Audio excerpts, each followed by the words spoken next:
çürük, la şürtet, la çürük, la şürtet, la çürük, la şürtet, tet tet tet tet tet.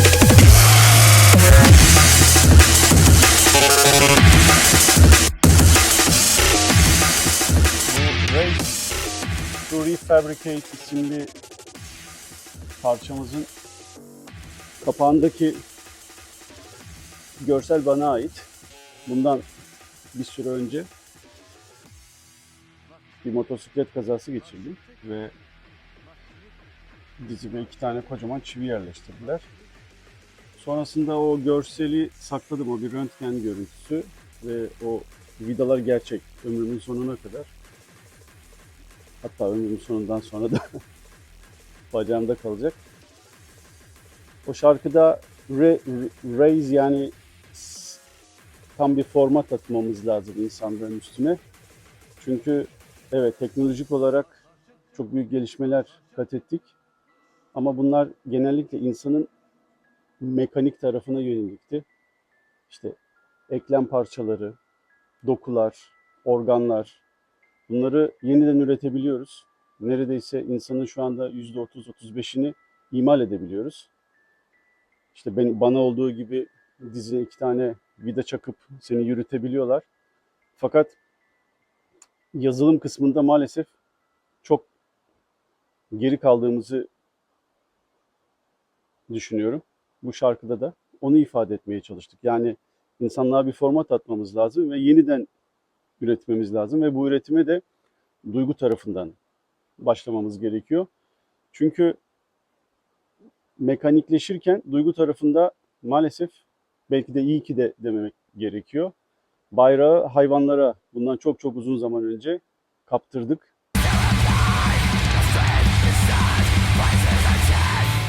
Hayvanlar bizden yüce melekelere sahip olma adına bizden çok daha ilerideler. Mesela hayvanlarda nefret diye bir şey yok. Nefret yine o şarkıda ismi geçen şekilde fabrike edilmiş, türetilmiş.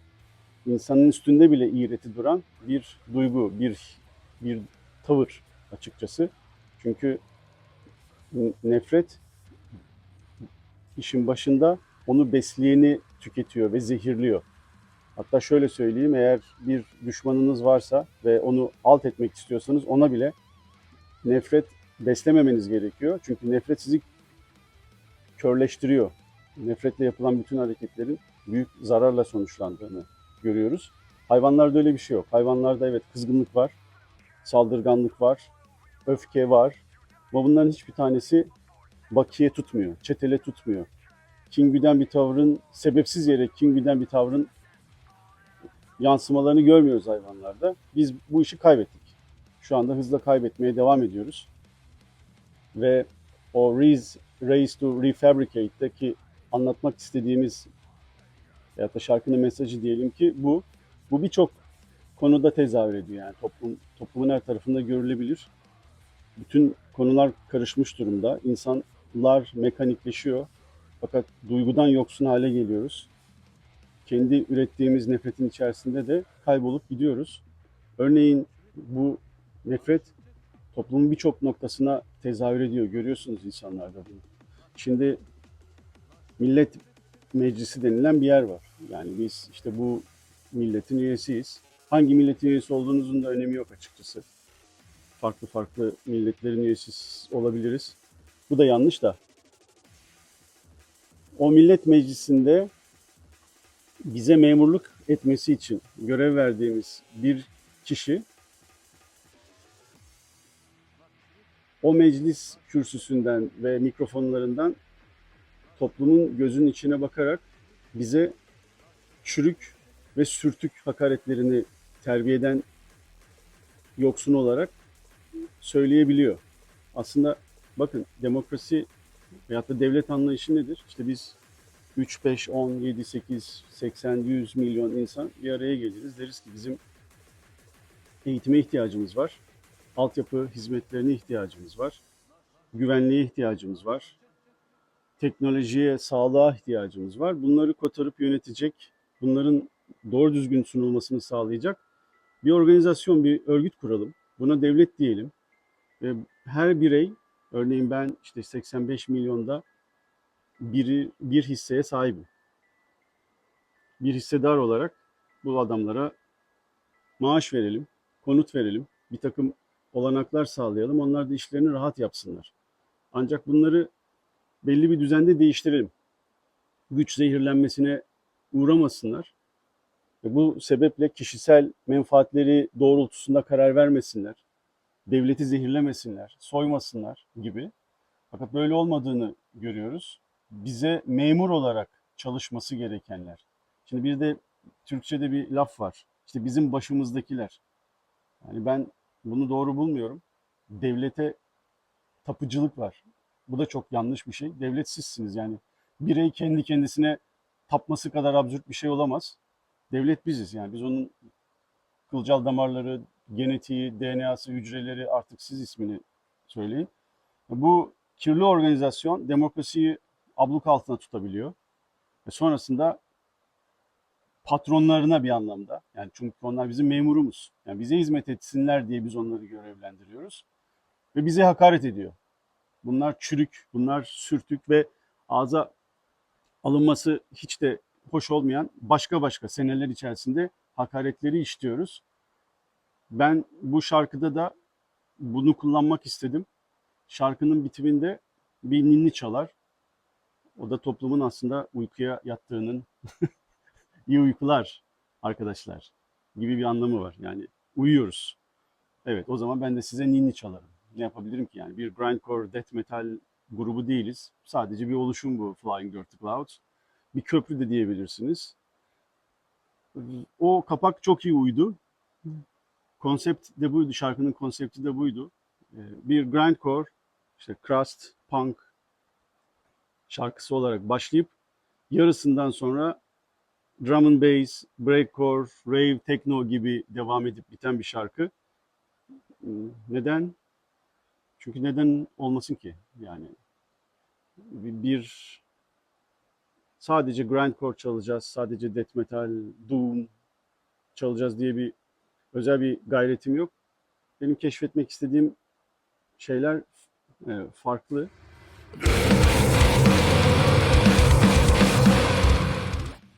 Bir diğer parçamız Parsed and Pinched. Burada sıkışmışlığı anlatmaya çalıştık. Aslında pinched diye İngilizce'de bir kelime yok. Onu ben türettim. Parsed'ın yanına pinched. Yani bir eziklik hissi, bir sıkışma, patlamaya hazır olma. Yine şiddetin getirdiği bir sosyal tespit yapmaya çalıştım. Şöyle ki o kapak çok hoşuma giden bir kapak. Bayılıyorum o kapağa. Metin Çelik, sanatçı, ressam Metin Çelik tasarladı o kapağı. Kavga eden geyikler var. Metin Çelik'in post apokaliptik sergisinde de benzer bir yapı vardı. Kavga eden geyikler vardı. Bunu buraya uyguladı. Teşekkür ediyorum ona. Orada ifade etmek istediğimiz şey bizim işte orada aynı geyikler var. Yani neredeyse birbirinin aynı. İkiz diyebileceğiniz kadar benzeyen geyikler kavga ediyorlar. Şimdi bakıyoruz İsrail ve Filistin veya işte Slavların arasında geçen şu andaki korkunç savaş, milyonlarca insan öldü gözümüzün önünde. Ukrayna ve Rusya. Bunun gibi dünyanın farklı yerlerindeki savaşlar, çatışmalar, sonu gelmeyen agresyon, terör, aynı insanız. Yani Homo sapiens'in kendi türü içerisinde de, yani bizim Neandertallere yaptığımızın benzerini şu anda kendi kendimize uyguluyoruz. O şarkının başında her dinlediğimde aslında beni çok üzen bir ses kaydı var. O ses kaydı 10 yaşında Gazze'li bir kıza ait. Orada bir bombardıman sonrasında evi yıkılmış. Muhtemelen bazı sevdiklerini kaybetmiş. Ben 10 yaşındayım ya. Bunları yaşamak için, bunları hak etmek için ne yaptım diyor. Ben doktor olacaktım. İnsanlarıma sağlık sunmaya çalışacaktım. Ama şu anda etrafımdaki her şey yıkıldı. Bunu hak etmek için ne yaptım diyor yaşlı gözlerle. Bana çok dokunmuştu. Şarkının başına onu yerleştirdim.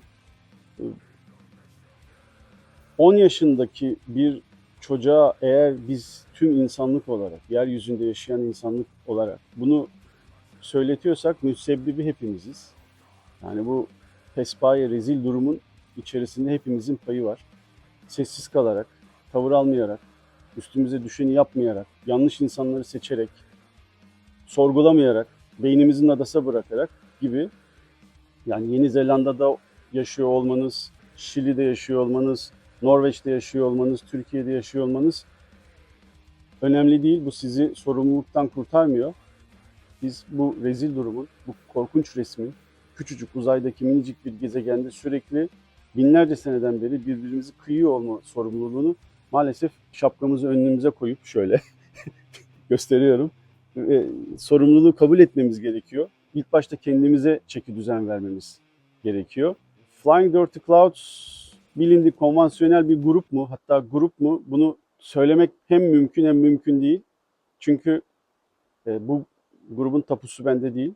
Tescilli de bende değil. Grubun sahibi falan da değilim ama belli ki buna en fazla mesai tüketen kişi ben olduğum için ortalıkta en fazla ben dolanıyorum. Şarkıları genellikle ben kompozisyonunu yapıp belli bir noktaya kadar üretip sonrasında farklı farklı müzisyenlerle çalışmaya çalışıyorum.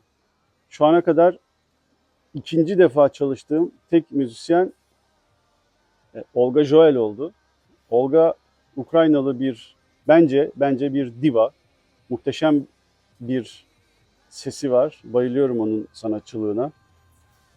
Müzisyen aklı da bir süper kompütür gibi işliyor ve ondan istediğim her şeyi şimdiye kadar bana verebildi. İlk Opus of Broken Hearts şarkısında şarkı melodisi de ona ait. O yazdı, o söyledi ve bir death metal parçasının içerisinde parladı vokali. Ona bir klip de çektik. Olga Joel, yani sosyal medyada bulun, YouTube'da, Instagram'da onu mutlaka takip edin. Çok teşekkür ediyorum ona. Sonrasında The Poetic Anatomy of a Shattering Love. Bu şarkı da bir aşk şarkısı.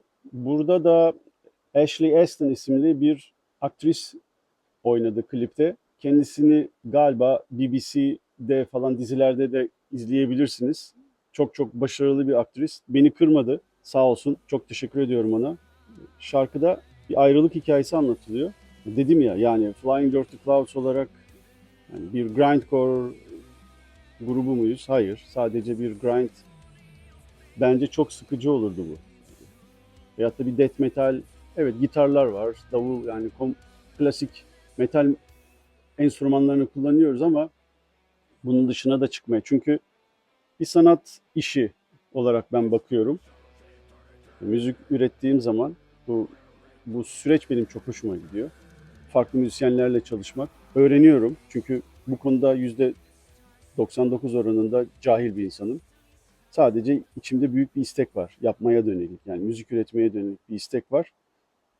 Profesyonel müzisyenlerle bu tip kooperatif faaliyetlere girdiğimde de sonuç çok güzel oluyor. Ashley'e de anlattım durumu. Yani mutlu bir kadınla başlayacak hikaye. Sonrasında ayrılık gelecek. Bir kabul etme iş var. Ortasına doğru görüyorsunuz. Kabul etmiyor, sinirleniyor, çok sinirleniyor. Sonrasında da yıkıntı var. Yavaş yavaş kendini harap edişten artık çöküşe doğru geçiyor. Fakat acaba bir umut var mı?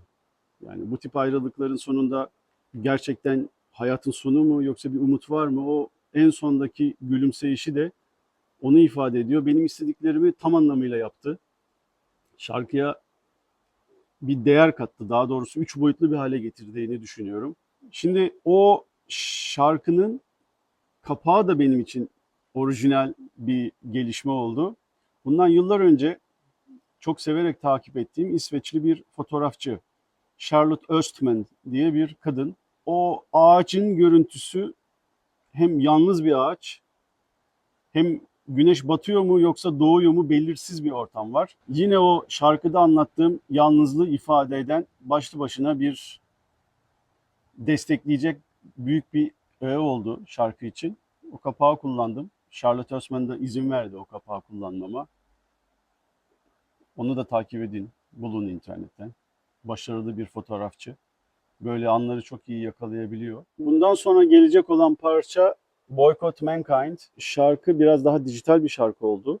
Eylül ayı içerisinde bir zaman yayınlamayı düşünüyoruz. Burada hikaye o ki, anlatmak istediğim hikaye şu. Hayvanlar bir gün bir karar verirler ve derler ki artık biz insanlığı boykot ediyoruz. Yani bu kadar olmaz. İnsanlar kontrolden çıktılar artık. Yıkıyorlar, yakıyorlar, yok ediyorlar. İşte bir avuç altın için binlerce hektar orman yok ediliyor. Canlı canlı yanan hayvanların sesini duyuyoruz. Ormanları yakıyoruz, savaşıyoruz. Korkunç canlılarız yani. Şu dünyanın üstündeki en berbat yaratık insanlık. Bir araya gelip sahip olduğumuz bu soyut düşünme yeteneğini, bilim üretebilme, sanat üretebilme, aslında barışı köklendirebilme yetimizi nadasa bırakmış durumdayız. Onun yerine birbirimizden savaşıyoruz. Silah sanayi şirketlerinin hisselerine bakın, çok büyük hızla yükseliyorlar. Petrol yakıt firmaları birkaç kişinin cebine gidecek kar için on binlerce insanın tarlasına, bağına, bahçesine, zeytinliğine çökebiliyor. Devleti yönetsin diye seçtiğimiz insanlar bize karşı hareket ediyorlar. Kendi ceplerini dolduruyorlar. Hayvanlar hiçe sayılıyor. Laboratuvarlarda tüketiliyorlar. Korkunç, korkunç, korkunç deneylere maalesef denek olarak katlanmak zorunda kalıyorlar. Çevremizi kirletiyoruz. O şarkıda Boycott Mankind'da kızgın bir maymun var kapakta. Grafitiyle Boycott Mankind yazmış duvarın üstüne. Bir dijital bir parça olacak. Bir breakcore parçası olacak. Çünkü dediğim gibi Flying Dirty Clouds aslında bir sanat eseri üretme erkiyle yola çıkmış bir delilik hali. Yani aynısını yapmama, farklı şeyler üretme ve içine birazcık olsun fikir katabilme histerisiyle yapılan şeyler. Bir grup olduğumuzu düşünmüyorum. Tekrar tekrar söyleyeyim. Bir şeyler duyuluyor evet kulaktan. Yani bir müzik var tahmin ediyorum. Bunu yapma sebebim ün değil. Zaten nasıl yani ünlü olalım? Sadece yapma erkine sahip olma. O an çok hoşuma gidiyor. Boycott Mankind'da da ilginç bir klip çekeceğim birkaç ay sonrasında. Hikayesini şimdi anlatmayayım, sürpriz olsun. Ve hayvanlar Boycott Mankind'da anlatılan bir noktada yeryüzünden kayboluyorlar. Artık diyorlar ki biz insanların bize ulaşamayacağı noktaya gidiyoruz. Ne haliniz varsa görün. Şimdi bu basit bir şey değil bence. Çünkü şunu düşünün. Arılar eğer bir mevsim ağaçları döllemeyi bırakırlarsa polen taşıyarak bütün doğa çöküyor. Yani bütün o inşa ettiğimiz gökdelenler, duman basan fabrikalar, para balyalayan bankaların beka küçücük minicik böceklere dayalı. Doğa çöküyor, doğanın dengesi bozuluyor, üretemiyoruz. Yani bu endüstriyel tarımda bile geçerli açıkçası. Hayvanlara çok bağlıyız, çok ihtiyacımız var. İlginçtir, onların bize hiç ihtiyacı yok. Yani bugün çevrenize bakın, hayvanlar biz olmasak daha hür yaşayabiliyorlar. Hiç şöyle bir şey gördünüz mü bilmiyorum. Mesela işte 10 bin seneden beri ayılar arasında giden bir kan davası. Hayır yani böyle bir şey yok. Belki çiftleşmek için münferit kapışıyorlardır ama kalıcı bir düşmanlık aralarında yok. Veya işte yüzyıllarca yıldır birbirini sebepsiz yere gırtlaklayan kurtlar göremezsiniz. Evet kavga ederler, ayrılırlar, herkes kendi yoluna bakar. Ama biz yanlış yönde evrildik. Bunun önüne nasıl geçeriz bilmiyorum. İşte bu şarkılarda da. Çünkü Flying Dirty Clouds'un en azından benden kaynaklı olarak bir politik duruşu da var. Ve ben protest olmayan bir sanatçı duruşunu pek kolay sindirebileceğimi zannetmiyorum.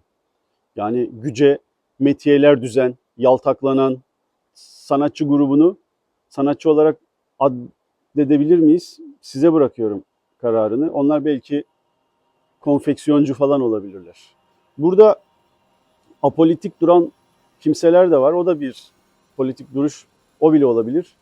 Ama güce iktidara yaltaklanmak hayır. Yani bunu kabul etmiyorum. Bizim şarkılarımız tam karşısında işte Ülke siyasal İslamcı, sinsi bir suç örgütü tarafından ele geçirilmiştir. Tabula Rasa isimli şarkıda açık açık ülkemiz siyasal İslamcı bir çete tarafından ele geçirilmiştir diye başlıyor şarkı. Tabula Rasa yine felsefede yeri olan bir başlık. Merak edenler bakabilir anlamına, Tabula Rasa'nın ne olduğuna. O bizim ilk ürettiğimiz tam anlamıyla baştan sona bir yapay zeka klibi oldu. 5'er saniyelik görüntüler var. Hikayenin tümünü orada okuyabilirsiniz. En sonunda primatlara dönüştüğümüz an var. Bunu düşürücü, alçaltıcı bir anlamda söylemiyorum.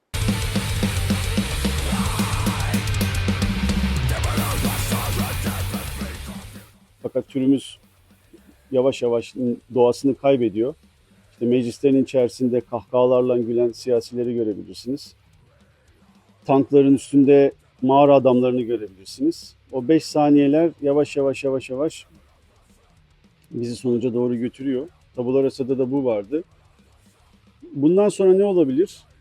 Ben dedim ya, hani bir death metal grubu, bir ekstrem müzik grubu, bir grindcore grubu. Bu benim için çok sıkıcı. Açıkçası her şarkıda farklı şeyler denemeye çalışıyorum. Bir tanesi hızlıysa bir tanesi yavaş olabilir örneğin. Bazen sosyal medyadan yazılıyor işte ya siz bir grindcore grubuydunuz ne hallere düştünüz falan diyenler var. Hayır yani bu bir yolculuk. Ben de değişiyorum, insan da değişiyor. Yavaş yavaş onu mutlaka ürettiğinizde yazıyorsanız yazılarınıza, müzik yapıyorsunuz ona, resim yapıyorsunuz, her şeye yansıtıyorsunuz. Yaşadığınızın bir tezahürüsünüz yani. Bir ayna gibi ben de onu başka şeylere yansıtıyorum. Farklı müzik aletleri kullanıyorum. Veyahut da işte bir şarkıda bir kadın vokal kullanıyorsak bir sonraki de benzer bir yavaşlıkta olmasına rağmen bu sefer bir düet olsun istiyorum. Şimdiye kadar kullandığımız şarkılar mesela çok sert şarkılarımızda trombon kullandık yani bir şarkıda King of Nothing şarkısında orada mesela trombon var. Yani bir grindcore parçasında trombon olur mu? Olur. Yani kullanırsanız olur. Neden olmasın ki? Visible Heresy biliyorsunuz şu anda ateist olmak bir hakaret. Yani hayvan ol hayvan demek de hakaret. Aslında yani hayvanlar dedim ya başından beri anlatıyorum. Bizden çok çok daha üst seviyelerdeler. Hayvanlığı hakaret olarak söylemek bence doğru değil. İşte ateistlik de aynı şekilde. Fakat veyahut da inançlılık ulvi bir şey olarak gösteriliyor. Yani bu adam inançlı, bu adam ateist, bu adam kötü. Yani ateistler kötüdür, inançlılar iyidir. Nedense çevreme baktığımda özellikle son 20-25 senede birçok kötülüğü ben kendini inançlı olarak addeden o hak hukuk sevdalısı efendim bir tanrıdan korkan kimselerden görüyorum. Liyakatsizliği, adam kayırmayı, devleti soymayı, manipülasyonu, yalanı, talanı, devletin topraklarını satmasını gibi şeyleri nedense bu kesimden görüyorum ama biz burada ateistler olarak kötüyüz. İşte Visible Heresy'de de hani görünebilir dinsizlikten bahsediyoruz orada. Bir kızın gözüne bir operasyon yapılıyor. Yani gözlerinizi iyi açın. Gerçeği görmeniz lazım. Sorgulayın demeye çalıştık.